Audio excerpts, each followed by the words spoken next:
Let's Hello everyone, welcome live to our now. live stream. We are really happy to live stream this event about GRC and bring our host, Ms. Noor Aziz, very experienced professional coming from GCC area, and she's gonna share her insights working right into the heart of GRC implementation for large enterprises, and she's going to share how the professionals can pick GRC to advancement of their career and also help organization to implement them with the evolution of AI, how this becomes very important part of a focus for them. So thank you, Noor. Without taking any more minute, over to you. Thank you so much, Manish. It's very kind of you and a lovely introduction. Welcome, everyone, and thank you for joining. I'm really glad to be here with you all today. Thank you for taking the time. Just a small thought to start with. GRC is one of those topics that many people hear about, a very high topic, but it's often explained in a way that feels complicated, heavy, too theoretical, not practical. So today, I want to make it simple. I want to make it practical, easy to understand, and really connected to real life and real work. Allow me to share my screen.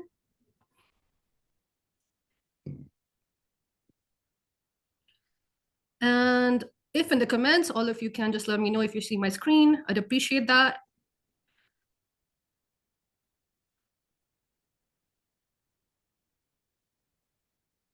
Looking for audience feedback. Are you able to see my screen?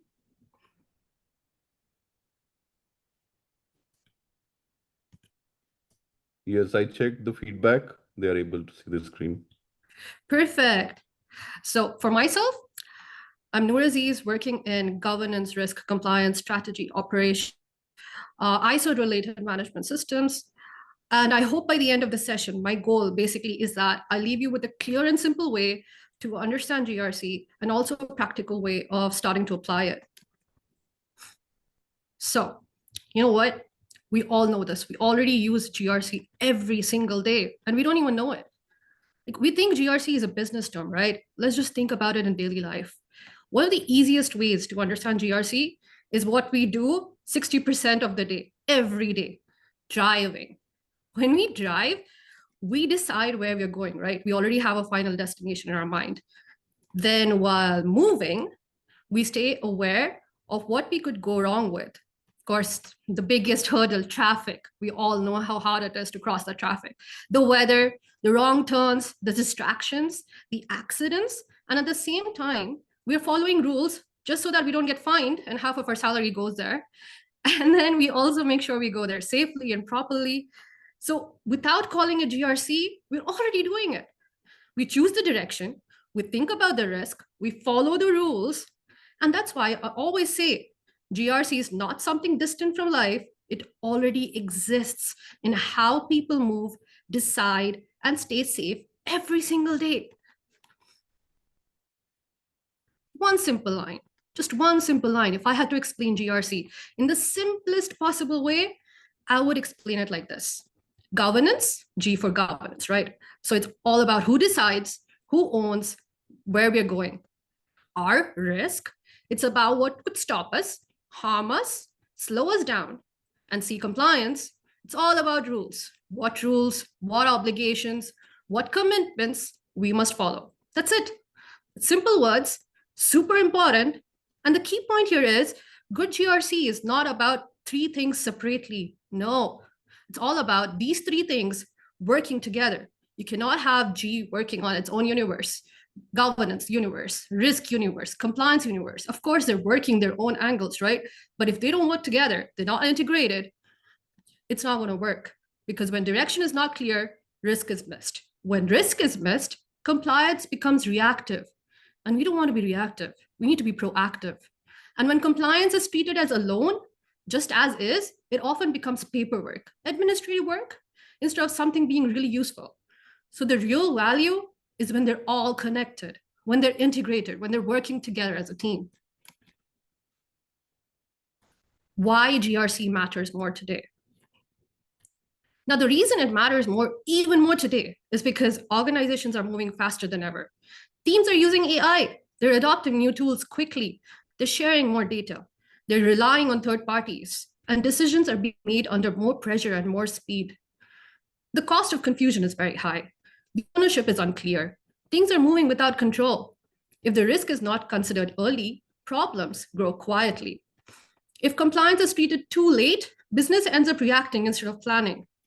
Now, that's why I say GRC really matters. Not because businesses want more paperwork, but because businesses need clarity, trust, better decisions. A lot of people think GRC slows business down. Don't I know it? Seriously, they all think GRC is a hurdle, an obstacle, something that everyone is looking at to not talk with. You walk in, they're like, oh my God, the GRC police is here. No, good GRC actually helps the business move properly. I mean, just for the audience, I'm opening up a question for you guys. If you can just put it in the comments, what area do you really think is going to move fast right now in the organizations? For me, it's AI adoption, also third-party dependence maybe, but what is it? For you guys out there in the world, everywhere, I'm sure you're logging in from different parts of the world right now. So is it AI, data, or third-party dependence?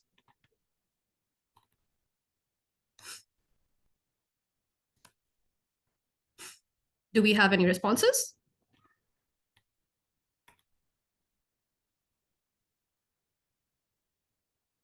Yes, people are really happy to learn about these concepts. Yeah, And AI is the most fastest version we can think of adoption nowadays. So let's start making this real. I mean, the whole concept of having this webinar is to discuss real practical life examples, right? So let's make this real. Of course, we have a lot of teams in our businesses that are adopting AI. So we have a team. Let's just imagine, hypothetically, we have a team that wants to use AI in their daily work, right? And they're using it to, let's say, to draft reports, summarize meetings, support internal communications, help with customer work. I mean, this all seems simple very first, right? Very normal tasks that we do on a normal basis. And it must be so easy just to make an agent and let these work on an automatic way. But that's where GRC immediately appears, because governance asks, who approved this? Who owns this? What's the purpose? And risk says, what could go wrong? I mean, there must be something that could go wrong, right? Could the output go wrong? Could it create bias? Could someone enter sensitive data into the tool by mistake? No intentions involved. Could people start relying on it too much without checking? And then compliance comes in and says, what rules are applied here? What can and cannot be entered? What are the privacy rules what are the regulatories involved? What are the privacy rules? What are the internal policies? Should it be reviewed? Is there a control needed? So this is why AI is not only a technology topic, I mean, if they say AI, okay, it's a technical thing, it's all about technical stuff. No, it's actually a governance topic, a risk topic, and guess what? A compliance topic too. So in other words, it's a GRC topic as well. It's not just a technical thing. I mean, would you guys not agree with it? Of course, at this level, everyone agrees with it. Let's move on to something that makes it more, let's say, hits home. Vendors. We use them every single day in every possible way. It's a common example. Business wants a new vendor, of course, maybe a software provider, a cloud service, an HR tool, a payment tool, maybe an outside partner. So usually business sees the speed, the convenience, the capability, and it's fine because that's what it matters at the end of the day. That's what is required. But GRC, it helps ask the full set of questions. Governance asks, who is approving this vendor? Who remains accountable after onboarding? Risk asks, what if the vendor fails, gets breached, becomes unavailable, or creates a dependency we do not fully see? And compliance comes in and asks, was due diligence done? Did you check the vendor background? Are there any contract terms strong enough? Are there any data clauses? Do we have the right to review or audit where needed? So is this an important thing that we need to check? So when a party comes in, risk does not disappear. It just moves. And if ownership is weak, that risk becomes harder to manage. Asking all of you right now, I'm sure this is hitting really close to home. How many of you have seen that vendor decision was made quickly and risk questions came in later? I'm sure all of us have felt it. Do we have people feeling the same feeling? Okay, another example. I know too many examples. Bear with me here. I have a purpose. Hold on. So this example comes on with our favorite department in every company, HR. They help us. And it also comes with the technical department. I mean, how can we live without our favorite department, HR? And I say that with all due respect. They have a lot of collecting, sharing, employee data. And I also respect the sales department. They give us the numbers, they give us the profits. That's why we get our salaries at the end. So they have a lot of customer data as well. Department who deals with the procurement data as well. So data, in short, is very important nowadays. So it can be the HR department, the sales department, the customer service department, anywhere exactly. Data is everywhere, right? Again, you'll say, why GRC is even bothering about this? They have their own department they need to work with. But come on, if you don't have governance asking you who owns the data, who decides access, and who approves how it is used, I mean, seriously, how can you control it then? Risk ask, what if it's shared incorrectly, exposed, misused, or kept longer than needed? What if trust is damaged? What if the issue is not only technical, and then also human as well? Compliance comes in and asks, what privacy rules again? What are the requirements, the internal policies, the controls, the data responsibility? It's not just an ID concern, you know. It's actually a daily business concern. And this is one of the clearest places where GRC becomes very real, because GRC is a facilitator. They're not trying to come up and step on your toes. They're just trying to make it real for you and easy for you to work with. How many of you feel GRC is stepping on everyone's toes? Come on, it's an everyday thing. Everyone thinks that they're trying to come and step up into our work, and they're not letting us do our work.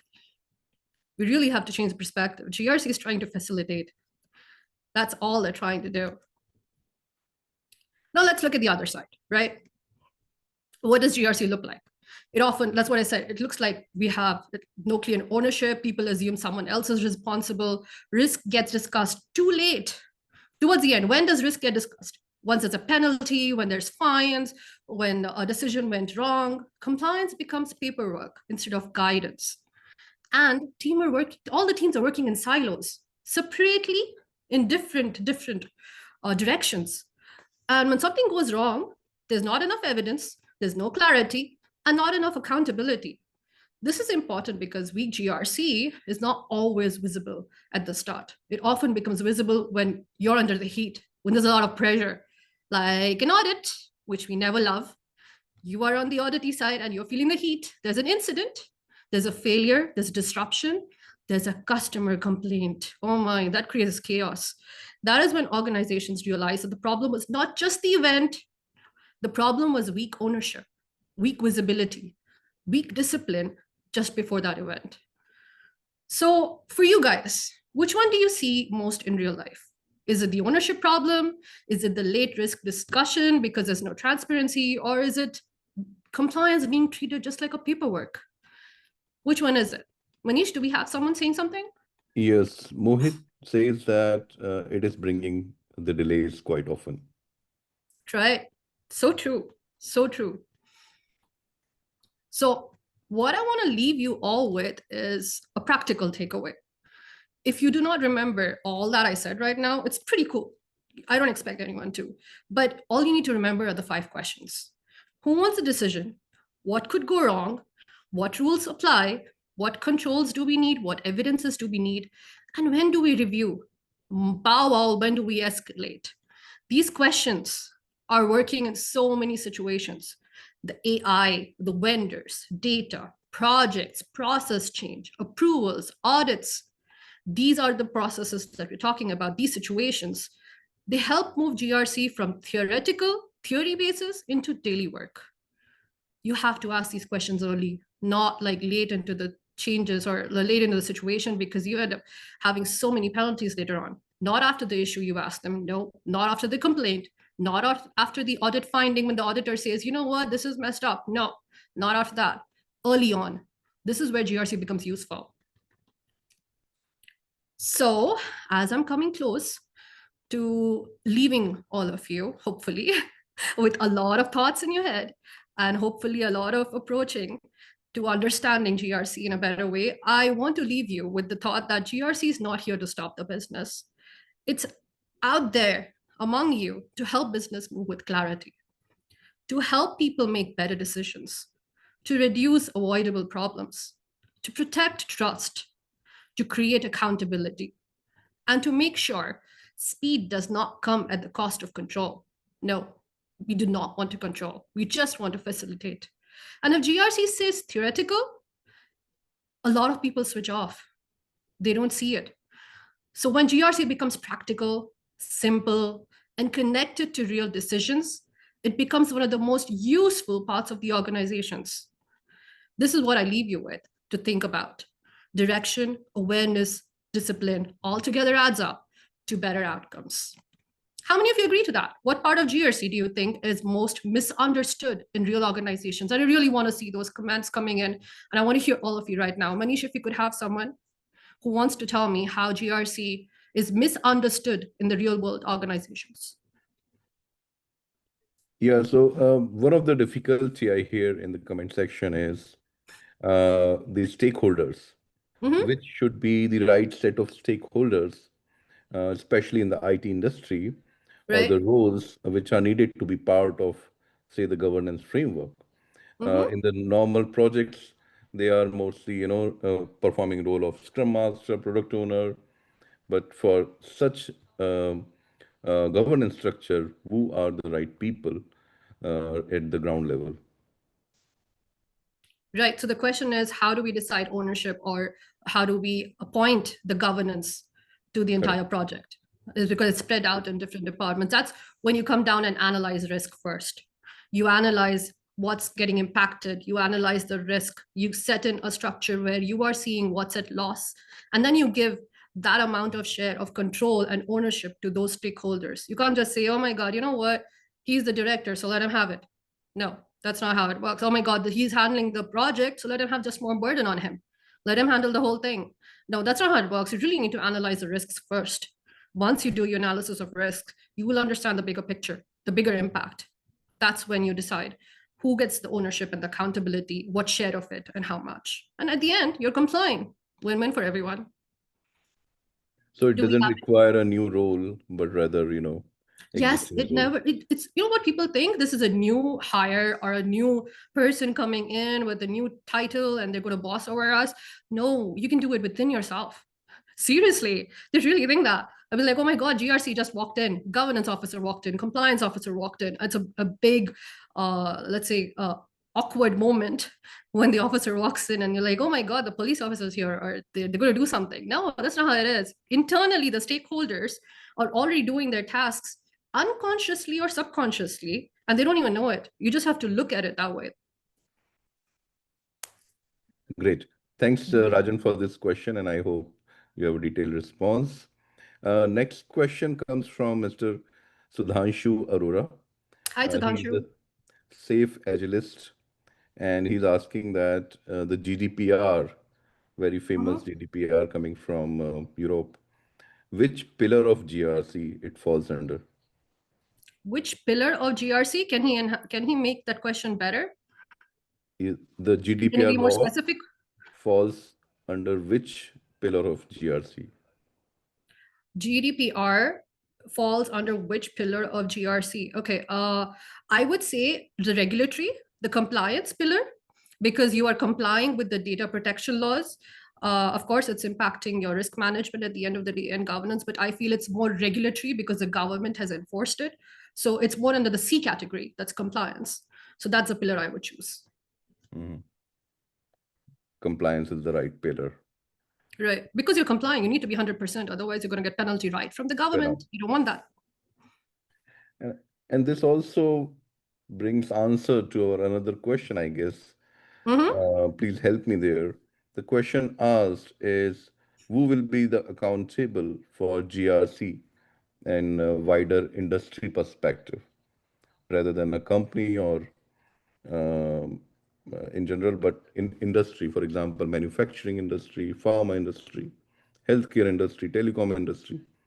Which are the Okay. parties to develop the GRC frameworks for that industry? Right. So accountability sits in the top. If the top people, like the top management layer, do not see what their direction is, there's no way the rest of the pyramid works. You really need to set that direction in place. So if that pyramid, you see the top is the top management, then they give you the direction. They say, this is what we're looking at. This is our goal. So it's about complying with these standards. It's our profit is these numbers. The sales is going to work on those numbers, but the sales will not be able to work if the support groups like GRC do not finish complying and do their framework management of making sure that they support the sales. So at the end of the day, it's top management's accountability to making sure that everyone is following, and they have their oversight management. They're making sure that every function inside the company is accountable. So they're being accountable for keeping accountability on the others. That's how it works at the end of the day. So if I have to choose one, it's the top management.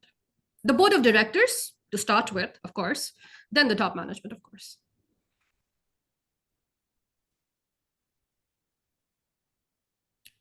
Sorry, I can't hear you. Thanks, Noor, for explanation. It's really rightly explained. Mr. Mohit Sharma is asking, how can we reduce the bureaucratic delays oftenly in maintaining these compliances? What are the best practices in these areas? I mean, he's hit a nerve. He's hit a nerve. He's seriously come close to home for me. I mean, isn't that what we feel every day? How can we reduce the political bureaucratic delays? I guess it's only about awareness. I mean, at the end of the day, you can't just hold the stick. It's not stick and carrot right now. You can't play that game anymore. The world's come too far. Everyone has their awareness already with themselves, but there's still a part of people who just need to be talked to. Just talking sometimes helps. Awareness programs helps. Informal, formal, both. I mean, you really need to step out of the box. I know you're not paid for that. I agree. It is not your job to go to the C-level people and say that, you know what, this is what needs to be done. I get it. I feel you when I say that. But sometimes, just sometimes, to get your task done, to get their task done, you really need to go out and just talk to them, explain to them, or get an awareness program where everyone is hearing you out. Like now, how we're doing it right now. We're doing this. We're doing an awareness program. And we are telling people that this is an everyday thing that we do. You're already doing it. And it comes into your head. It works in the head. That's the only way I see it work, because that's working, honestly. I know it's a long shot, but it's the only other option. Others is like data, use numbers. I try to use numbers as much as possible with the C-levels or even the directors, because they look at numbers. They want numbers to work. So try to use data. Say that, you know what, if we do this, if we do GRC properly, we are proactive, not reactive, we save this much. We save this much. We are impacted by this much of a loss. We're going to have this many penalties. Try to give that kind of presentation. And that's the only way I see practical, honestly, on an everyday lives. Data and awareness. Data and awareness. Thank you, Noor. And the great interaction happening. People are dropping questions. Awesome. You guys, you really need to talk. A lot of people talking helps. One of the discussion point coming around is many times in companies, it is seen that compliance or whole GRC is an IT only function rather than a business oriented. How you take care of these arguments? How do you? Right, it is. I will completely agree, because when you search LinkedIn tab for finding jobs and you type GRC, 90% of the jobs are cybersecurity GRC or IT related GRC. And I myself, being an enterprise GRC, that's non-cybersecurity. I mean, of course, I do have my integration with cybersecurity on certain levels, because I do work with them. The same applies to audit. Now I'm an enterprise level auditor. Now, if I see audit in the LinkedIn job tabs, it's all financial. It's like audit doesn't exist anywhere else in the world except in the finance department. It's like they're the only ones. I mean, come on. Every department needs an audit. Every department needs a check. So I don't see, of course, in a tech company, IT is very important. So they end up being very important. And I love it that they do. They can have all the glory in the world. However, when I say that enterprise GRC is equally important, it's because they maintain the integration and they maintain the entire, let's say, centralization of all the teamworks and making sure the whole business as a whole is integrated and governed and is away from the risk and handling the risk, and they're complying totally at one point. So people need to understand that GRC is not just a department thing. With all due respect to IT professionals and cybersecurity professionals, I salute you all.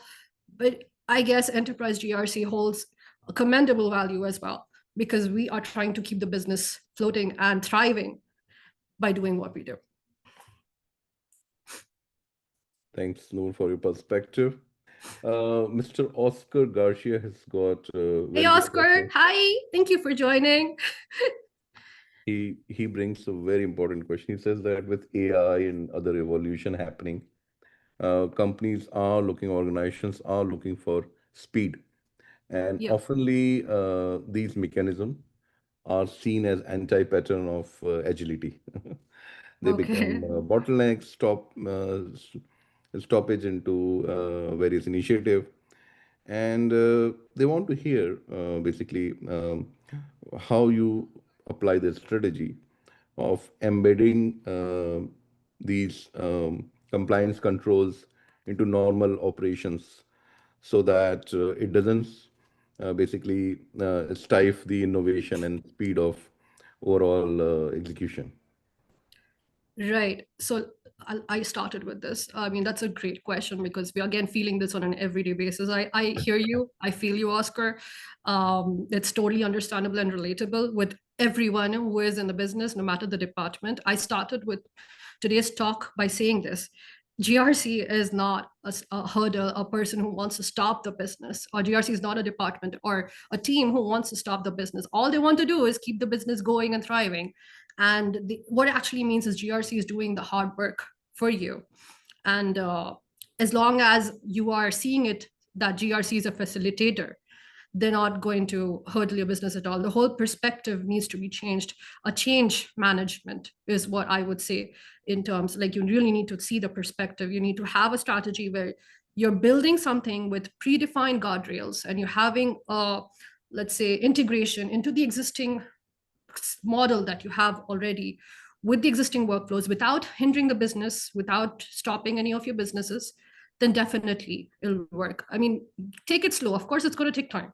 It's not an overnight magical wand that is going to happen when you say you're going to automate controls and you want to have GRC trying to oversee it or facilitate it. No, you're going to have to take some time. You have to strategize in a way where GRC is a facilitator, not a blocker. It's helping you work it through the process. It's a support system at the end of the day. Needs to be there, but you need to give it the time and the space, and you need to work with it. It's not a hurdle at all. Thank you. Dr. Noor Afsha Bano has joined, and Hello. she has a very important question. Who is the authority? If you see Mm-hmm. the top authority or the decision maker, who is the authority for GRC? And also, is there any international level body or national level body in the company, in the countries? Okay. So I answered this before with, I'm not sure who it was, but the answer is the same. Who is the authority for GRC? I would say board of directors and top management. If it's in a business company that you're asking, I mean, I'm not sure which perspective she's asking this question. I Who mean, the authority? the as a entity, as a country, as a nation, as a union, Right. In a regulatory basis, she's asking, she's regulatory not basis. asking. Okay. So it depends on the law and the region that you are with, right? The regulatory bodies. So of course, if you're in a country like mine, which is Saudi Arabia, you will be having SADAYA, which is the Saudi Data and Artificial Intelligence Authority. You will have NDMO, which is National Data Management. When it comes to national cybersecurity, we have NCA, National Cybersecurity Authority. You have a PDPL law that is being initiated for privacy law protection. And then you have the Capital Market Authority. There are multiple laws over here that are spread out, and you need to comply with all of them to make sure that the GRC logic is being incorporated in the companies. The global standards, however, we have are, of course, we have the frameworks that we need to incorporate. We have NIST, we have ISO, we have, let's say, COSO. These are the global frameworks that we apply with. So I hope that answers your question. If not, please let me know. Great. Thank you. Thank you. And you mentioned NIST, and there is a next question from Oh, Mr. wow. Sudhanshu on NIST. Uh, how NIST is correlated with GRC? How NIST is correlated? Can you expand that question? Yeah. So GRC revolves around an organization's governance and compliance. Yes. And the next step is how NIST NIST Mhm. is correlated with GRC. Okay, so let's talk about the GRC pillars individually. We've got governance, risk, and compliance. So the governance pillar, NIST supports it by, let's say, defining the roles, policies, the oversight. This is where the NIST framework connects with governance. If you talk about risk, NIST is like core focus. It's about identifying, assessing, managing risks. Compliance in the last, let's say, provides you the controls at the end of the day. How do you map rules and regulations? That's what it works with. Then if you have, let's say, the key NIST frameworks that are used in GRC, we have cyber risk management, we have the reporting. We actually do NIST risk management framework where we categorize, select, implement, assess, authorize, and monitor. So it's, with GRC, the direct link would be aligning with the enterprise risk lifecycle. That is one thing that I would connect with. I mean, at the end of the day, both of them are interrelated. That's how they're connected. So it's basically mapping your controls with all the regulatories. Thanks, Noor. And Sheikh Jamil Ahmed has joined Hello. and asking a question. Can you please explain the Uh-huh. difference between risk management and compliance? That's an odd one. Difference between risk management, the two different pillars, actually, honestly speaking. Is there a expansion to the question? The difference is sought between risk management and compliance. So one side you reduce the risk, you do the mechanism for Yeah, I mitigation. mean, the two different pillars, Yes, honestly, they're already different because they're two different pillars. For risk management, you're identifying, you're managing what could go wrong. You're controlling, you're adding controls to it. You're doing all the operational work, the groundwork. You're really doing the groundwork over there. You're assessing the impact. If you don't do this, what will happen? You're trying to reduce the risk exposure of the company. You're having the direction based on your strategy of your company or whichever institute you're working on. And at the end, compliance, on the other hand, you're making sure that the rules are being followed, and you have the obligations and the mandatory laws and the policies that needs to, like, does this AI tool really meet the law called GDPR or PDPL? That's the job compliance does. It's only asking the questions where compliance needs to be met. They have their own groundwork, but at the end of the day, they come the last. Risk comes the first and compliance comes the last. That's the difference, I would exactly. say. I mean, Everywhere no is the bias case. here, but that's how it works at the end That's of the how day. it works. Indeed, indeed. And compliance framework also gives us the new requirement, which you need to plan into your Right. work buckets. Yes, So of course. in nutshell, it does it brings the completeness, which Of reduces the course. risk Of course. and feedback. Great, Noor. A lot of question and answer going by. And another question which is coming in, very apt for people in a profession. Is Mm-hmm. there any certification in Yes. GRC area for in an organization or for an organization? Would you For an like to organization or for a candidate? both, if you can explain? For Uh, candidate to get career opportunities, an mhm. organization to be compliance or things like that. Okay. So this is a very, let's say, a topic where it goes really deep, but I'll try to keep it as simple as possible because there are multiple areas where you can explore. Of course, organizational level wise, you have laws to comply with. You've got the ISO standards, which I go by with. That's what I work on a daily basis too. So global ISO standards are not just like for the sake of the certifications, they are GRC related. All the global ISO standards, of course. For risk, we have 31,000. We have it for AI governance also. So I would go by ISO standards, the most relevant ones currently around the globe, which can help you making sure that your GRC is in place. For individual certifications, whichever, I wouldn't go by let's say telling you go here to this website right now and go and apply to this. No, I wouldn't do that because each to their own. It works the way you are. I would tell you how I have been qualified. I am qualified in GRCP, GRCA from OSEC Institute, and then it's something that you can explore. For risk management and audit assurance, you need to be an auditor. So you have CIA, you have CISA. You can go ahead and check ISACA for that. And then you have compliance, where you are a CISSP. You can explore that in their own websites of ISACA as well. Of course, lead auditing, audit is required for respective ISO standards as well.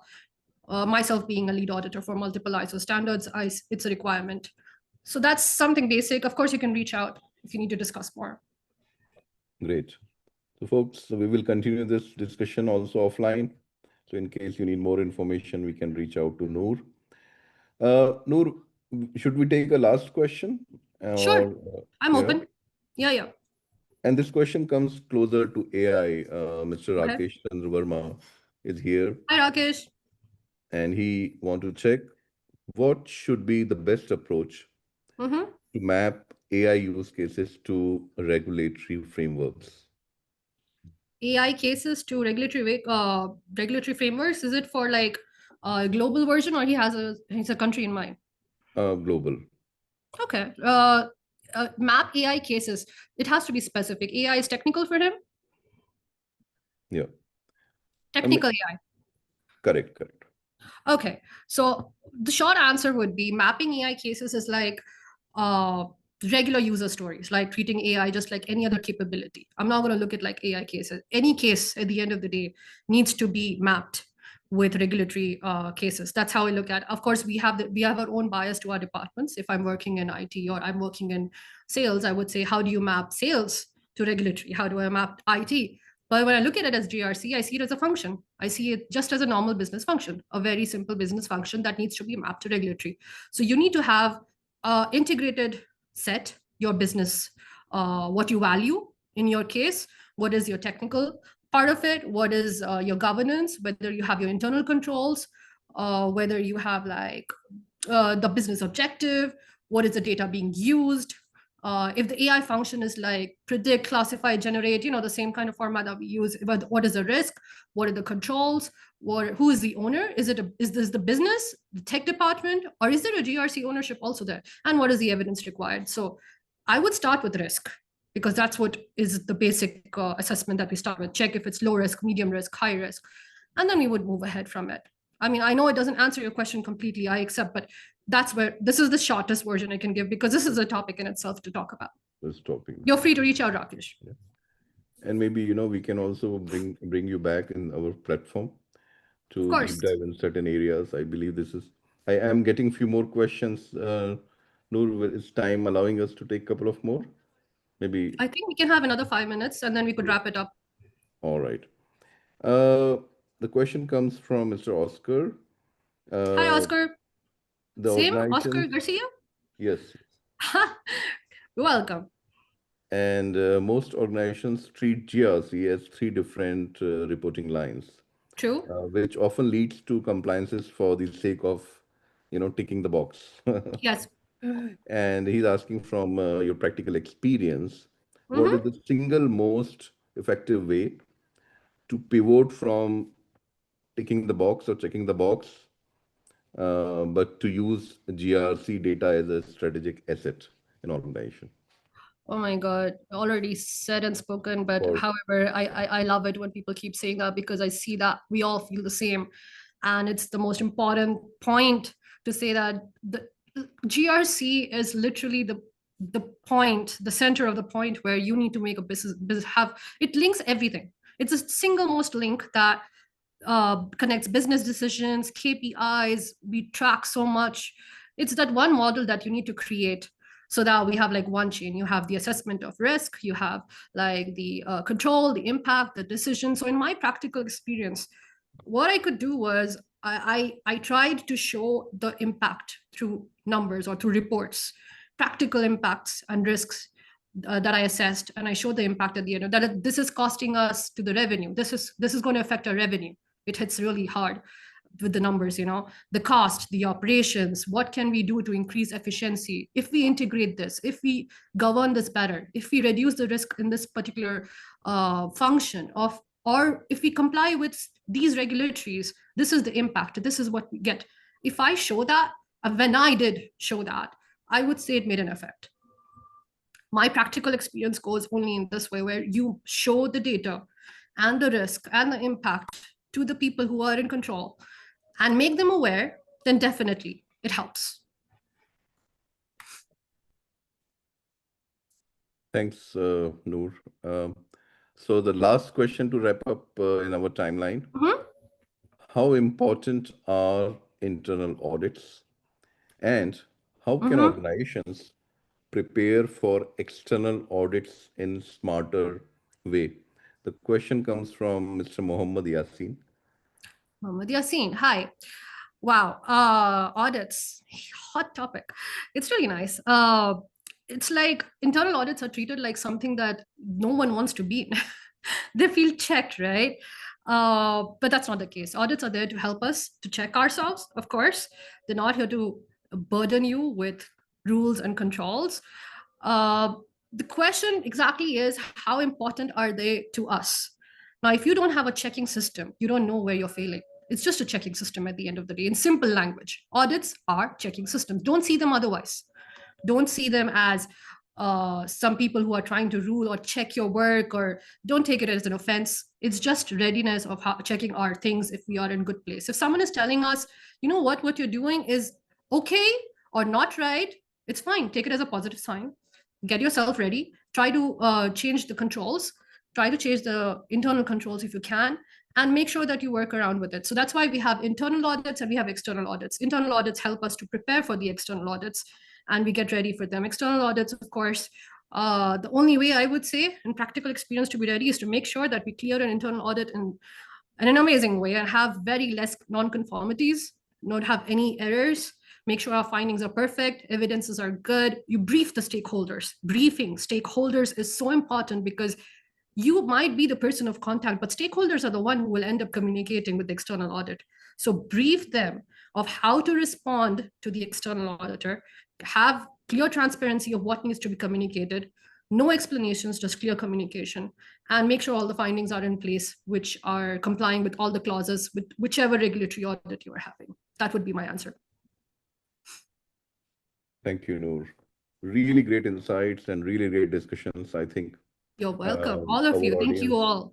And I really do appreciate all of you asking and communicating, having this discussion. It really felt close to home, honestly speaking. I see that all of us think the same at the end of the day, and we're all going through in the same boat. So I really do appreciate all of you. Sure. And we will bring you back, Noor, soon. I think these always questions welcome. shows that Always welcome. This area is really need attention, and I think we need to enable professionals to cater to these dimensions coming from inclusion of AI in all work streams. Of course. We need to strengthen this, and we have a responsibility. So let's bring a brighter future together at AI4All Global. Yes. We would like to bring those such offerings, courses, insights, and interviews. We are coming with boot camps and business-specific productivity sessions, which will help our audience, our students to learn new concepts and apply them for work. And of course, we have our own Manish Gupta, who's going to conduct a webinar upcoming, and we are looking forward to it. He's going to talk about Model Context Protocol 101, explained with real world examples, which we really need to. We need to see how they work in the real world, because we all know how theory works, right? But we need to see how it works practically. So looking forward to his webinar on May 29, 1800 in the evening, of course. Thank you. For all of you, get in touch with AI for Global. This is the way. These are the platforms. You've got the email, you've got the LinkedIn, you've got all the platforms. Feel free, and please do get in touch, because we're looking at growing our community as well. That's it. Wrap from me. Thank you. Just in the time, and really appreciate all of you. Yes. Then today, it was amazing spending this time with you. Thank you, Manish. Thank you, Prabhat. Cheers.